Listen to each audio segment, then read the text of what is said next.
and I know we've kind of talked a little bit about this. It's like, I don't have a wife and children yet. Hopefully one day. Yeah. But you're a married man. You got 2 kids, man. Yeah. And you're about to leave a full-time job, man. Scary. Right. So it's like, all right, God, like, I hear you. Yeah. I hear you. Yeah. Make it work. So I'm going to do it. Make it work, you know, so, yeah. You know what I mean? Yeah. Scared. Yep. And so now I realized that. What was Mel like whenever you sit and ask someone to do? What, when she was? Like whenever you were like, yeah, I'm going to leave the full time and go to. I don't think it hit her yet. Oh. It didn't hit her because it was right after Zemelia. Gotcha. Yeah, I ain't going back. I squeezed every dollar I could. Every dollar. I need that paternity leave. Yeah, let me go and take my vacation and add that on there too. All of it. Yeah, let me get all that before I go. It's the right time. And I told him, hey, 2 weeks. Yep. I gotta go. Yep. Now, 100% 1099, I'm working with my mentor, and I'm learning so much from him. And it was scary at first. Yeah. But I knew that if I didn't take that leap, I wouldn't have learned how to actually structure the business to be a business and not for it to be like, I'm just this big money machine, because I'm not, right? But for it to be a business, it has to make money itself, but you also have to be effective. Yeah. So now I was like, okay, you know what? Now that I got the time to actually take a step back, let me incorporate some of this media stuff that I really want to do that I'm so scared of. Yeah. Right? So this is a part of that. Is it. This is a part of it, right? Yeah. And also, I noticed one thing when I was talking to a lot of people from Zillow, people were just clicking on it. Yeah. Right? So they don't really know how to buy real estate. They're just clicking on it, Or schedule an appointment, they want to look at it. Yet, or they just want to see the property, or they think it's cool, or whatever. Yeah. Right. Yep. And so I used to like, okay, let's have a consultation. Let's talk about this real estate and what it looks like, the buying process from the beginning to the end. Now, I was like, you know what? That's a good video. I recorded a video on it, and now, before we even meet, that's good stuff. You have that piece with you already. That's good stuff. Hopefully you watched it, so when we get on the phone, I'm gonna open up the door for any questions that you may have. That's good stuff, and they're hearing you talk. Yeah, and it builds relationships. Yep. So now that I'm in this better space now, it's all about relationships. It allows you to be an educator. Yeah. Man. Yep. And you know, my wife is she's an educator. Yep. And I personally, I'm not. I'm not. But you are in real estate. Man, that rubbed off on me.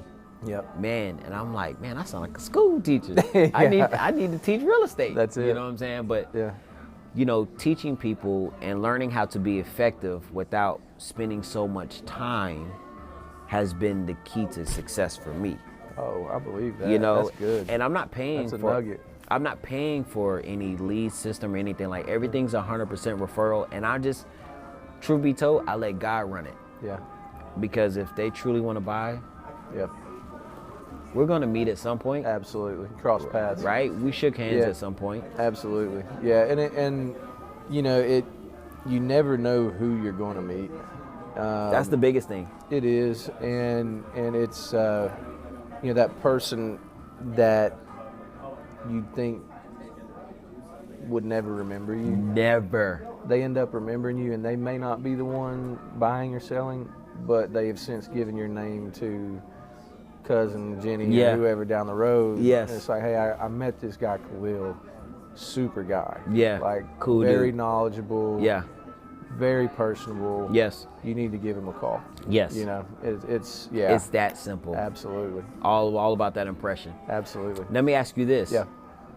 Because somebody asked me this when I first started. Who do you want to work with, buyers or sellers? So who do you enjoy working with the most, buyers or sellers? They both.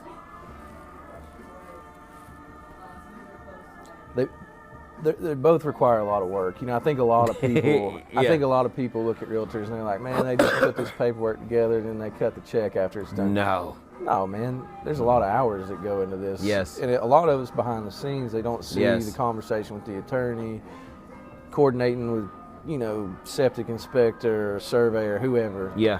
I think on the front end of working with sellers, there's quite a bit of work, right? You know, Oh, you're getting yeah. the house staged, photos, video, if that's what you do. You know, just preparation, you know, everything that goes into it. To where on the buyer's side of things, that's when the work starts with them, because you get the home under contract, then you get into your due diligence phase, diligence period. Yeah. And then asking that buyer, what do you want to have done during your search, right? Right. And it's like, well, I don't know what a survey is, or I don't know Yeah. why would I need a septic Yeah. inspection? Why would I Yes. need a water quality test? Why would I need a wood and pest inspection? Right. Why? So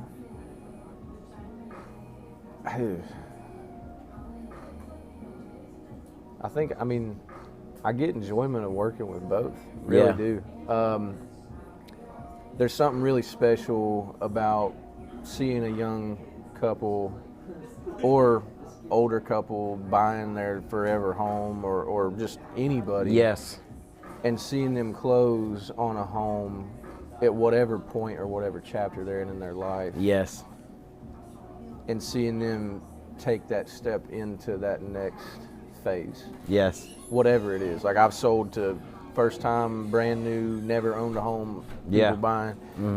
I've sold a house that they're probably never going to sell a house again because they're building their forever home. You Right. know? Now, I mean, I don't know, they may, but, and then I've also have clients coming in where they've never owned a home before. Yeah.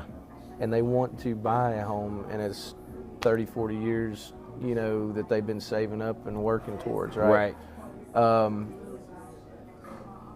Gosh, you know, it just kind of pulls at the heartstrings either way, I guess. You know, like it's just, there's a sense, every circumstance is totally different. They are. There's not one transaction that's the same. Never. Everybody's got different story, different circumstance, different whatever it is, different motivation. And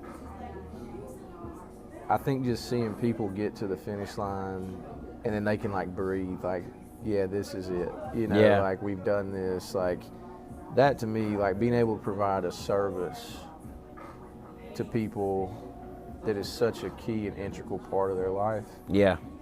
That's something, a lot of, like, I'll always remember these, because it's like, they trusted me with quite possibly the biggest purchase that they're ever going to make. Or the most heartbreaking sale, because there's so many sentimental memories. And, you know, man. Like, we had to sell mom and dad's farm because, like, none of us live here anymore. None of us can keep it up. We like, can't it's hold just on to it, time. And, like, those are tough chapters to close. But seeing, like, the closure kind of come in too, like, that's a good question. Both of them, I guess, man. I don't really have a favorite, I don't think. I mean, man. So what about yourself? That's good.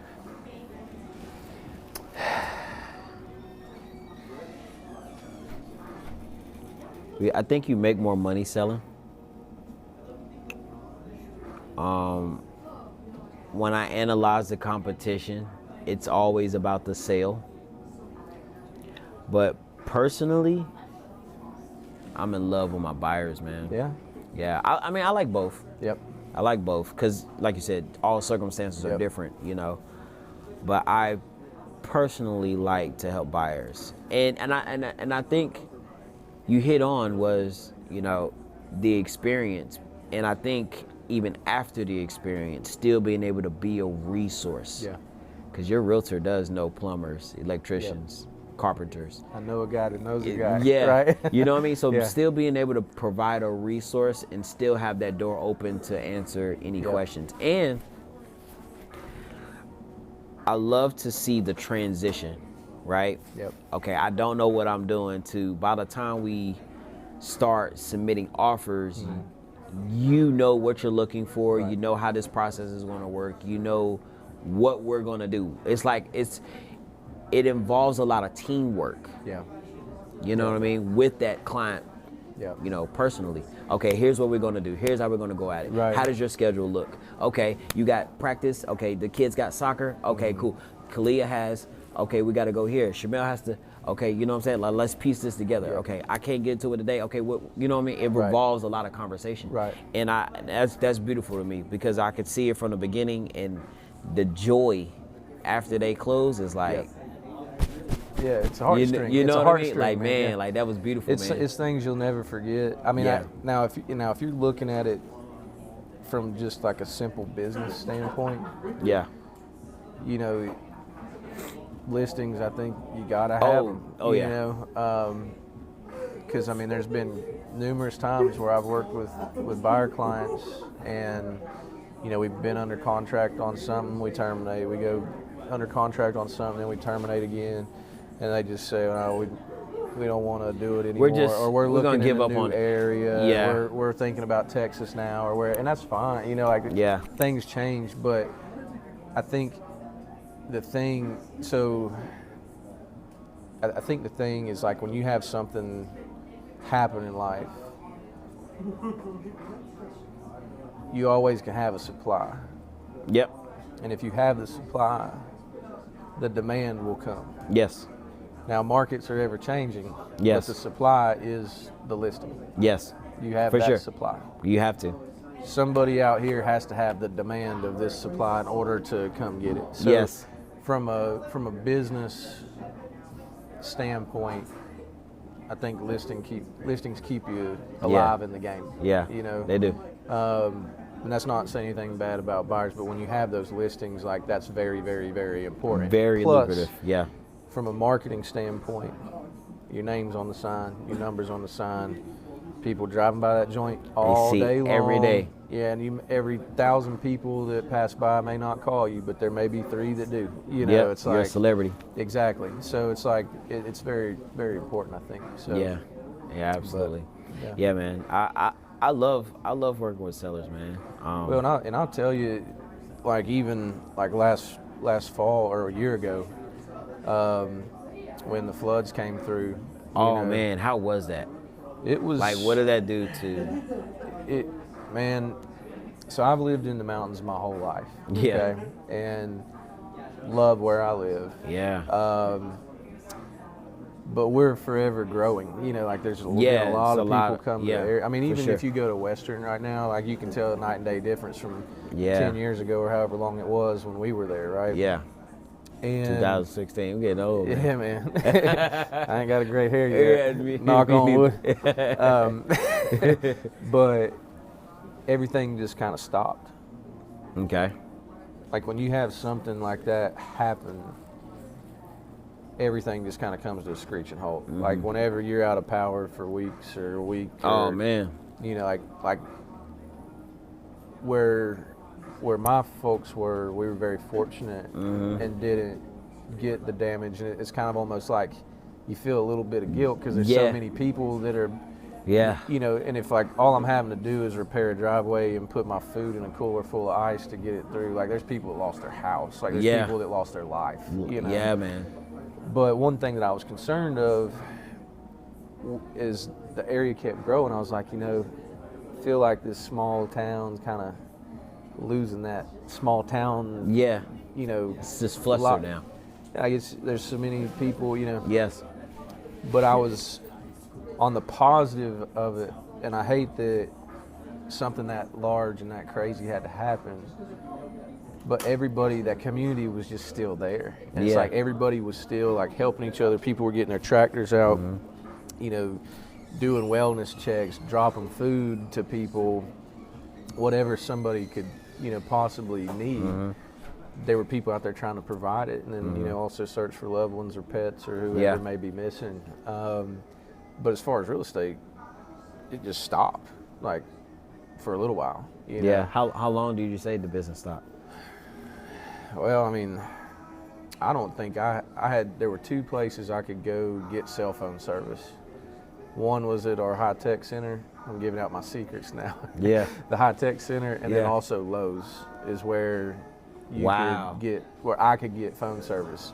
So, like, you know, with where I live, like, that's a good 15, 20-minute drive. Yeah. And if you don't have gas stations open or anything, like, you know, people were kind of limited to what they had to work with. That's over there near Maggie Valley. Yeah, pretty close, yeah. Well, I live more on the West Waynesville side. Right. So, but anyway, everything just kind of stopped. And, you know, of course, the first thing is everybody's checking, hey, are you okay? You know, all these things, like everything going all right. And then as the time goes on, you're just kind of starting to rebound a little bit. Phones are kind of starting to cut back on. Power's starting to come back on. Then those buyers that I was working with, a lot of them were like, hey, like we're canceling our search, like we're trying to stay away from stuff like that. Yeah. And like I've never lived that. Like I think that's the first in a long time. Yeah. Well, and see, like I've lived up there my whole life. I never thought I would have seen anything what like you saw. that. Yeah, that's crazy. So I think, and this is just my thought, I don't know this, but usually our two big seasons are spring and fall. Like we do have a good summer, and winter's okay. Yeah. But our two big ones, that's where people take their trips in. Leaves and the are leaves, changing, the flowers man. blooming, all that stuff. So when that happened, a lot of those spring trips, I think got moved to like the beach or somewhere else that typically bring in our tourism. Yeah. Like I was saying, it's really important in our economy. Yeah. So it was a little bit disheartening, you know, but I mean, I understand like when something like happens, like that's kind of the knee-jerk reaction. Yeah. You know, like, no, like we're good, you know. But as the summer kind of went on, the folks kind of slowly started trickling back and, hey, you know, we're kind of thinking about this area. And it's like, yeah, well, come, like we're open here, you know, like come check it out for yourself, like get a feel for it, you know. And then like you really started to see this fall, I think, kind of like getting back into that motion. But there for a little while, it was intense. Did you have any contracts on the table at the time? I did. They fell through, didn't they? Nope. They still closed? There were a lot of contracts that did. You know, I mean, not myself per se, but just in our market. Yeah, for sure. But fortunately, I had one contract fall through during that time, but it wasn't because of the flood. Yeah. It was because of personal reasons. Right. That individual just could not, their life had changed medically to where they could not, like the thought of moving and building in the mountains was off the table for them. But that was, but they hung in there for a long time until they talked with their doctor and just said, hey, we probably need to stay put. But otherwise, able to kind of keep it together and you know, extending. There's quite a few extensions because people wanted to come see and you know, kind of make sure, hey, the property's still there and good, you know. Yeah. And, but yeah, fortunately, at least for me, I don't think I had any terminate from that. So yeah. Yeah, man, I remember that was going on. It's like, man, I gotta call Alex. I ain't heard from him about 2 weeks. Man, I'm telling you, we were shut down. Yeah. I said, man, Ma, I ain't talked to him, Ma. I ain't talked to him. You know, I finally heard, like, Ma, I just heard from him. You know, she going crazy. Yeah. So it was good to hear you guys' voice, man, through all of that, man. I know that was tough, man. And, you know, me and Shamel had been speaking about coming up there a lot. Yep. Lately to come back and visit our old church and just spend some time in the area, man. We spent a lot of time out there after college. Yeah. And that place still holds big part of your young adult life, man. Yeah, man. Sure. That place holds some value in my life, man. And I love it.